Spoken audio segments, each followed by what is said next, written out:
Hi everyone, today I'm sharing a video about two completely free tools available on my store, ready for full professional use. First up is Exposure, a photometric exposure tool designed for DaVinci Intermediate workflows. It lets you adjust exposure just like you would do in camera, mirroring real-world behaviour. At its core, it functions similar to the HDR global wheels set to DaVinci Intermediate, but this tool includes additional features that makes it more powerful and useful. The key addition is the temp and tint sliders, letting you rebalance colour using the same exposure-based curves. The HDR global wheel does something slightly different when you use it for balancing.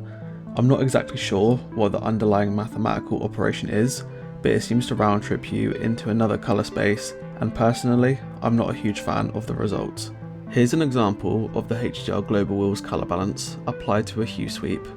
Notice how right away the colours collapse in a harsh and very unpleasant way, and this isn't from pushing the adjustment too far, it happens the moment you so much as nudge the control point.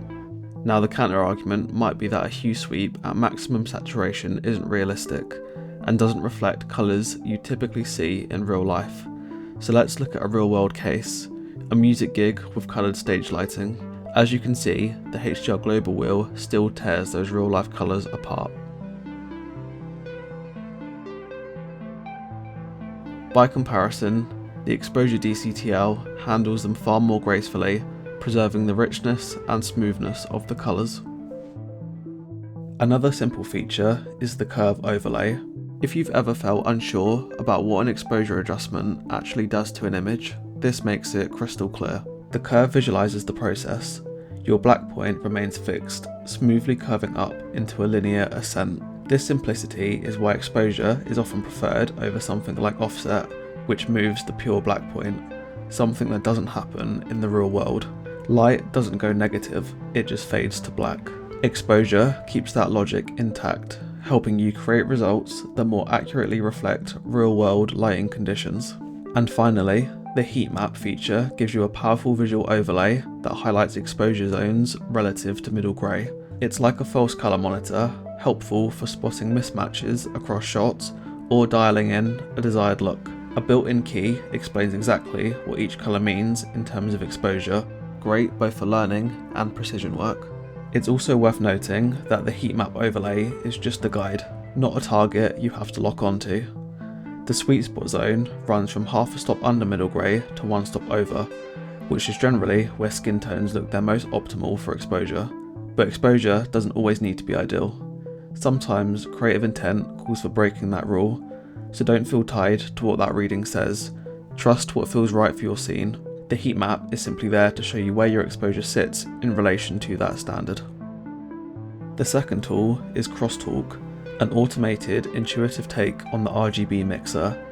At its core, it's still a standard mixer, but reimagined to be creative first and easy to use. Now, the RGB mixer inside DaVinci Resolve is a powerful tool, but it isn't always the most intuitive, especially if you're trying to build unique colour palettes by pushing the image towards a target hue. For example, if we wanted to compress our image towards the red cyan axis, which of the 9 sliders would we adjust? You might think it's one of the red sliders, but it's not. In fact, you'd have to adjust either the amount of green in blue or blue in green, which only works with auto normalize enabled. As you can see, it's not exactly the most user-friendly when you're in the middle of grading and experimenting. That's why this Crosstalk DCTL automates the technical side, leaving you with just a handful of straightforward sliders that behave exactly as you'd expect.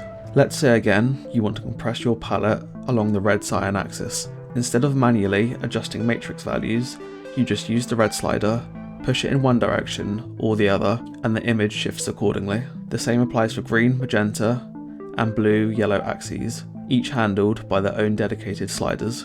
There's also a preserve luminance control, something that's usually limited to a simple on-off checkbox in the native mixer. Here, it's a smooth, gradual slider, letting you dial in exactly how much luminance preservation you want, from none all the way to full. Best of all, Crosstalk is colour space aware. You can work in DaVinci Wide Gamut Intermediate, ACES CCT AP1, or ARRI Wide Gamut 3 Log C3. Just select the matching space for your project, and you'll get identical results no matter the colour space you're working in. Both tools are completely free and available to download right now from my store, so feel free to pick them up and immediately see how they fit into your workflow. Thanks for watching.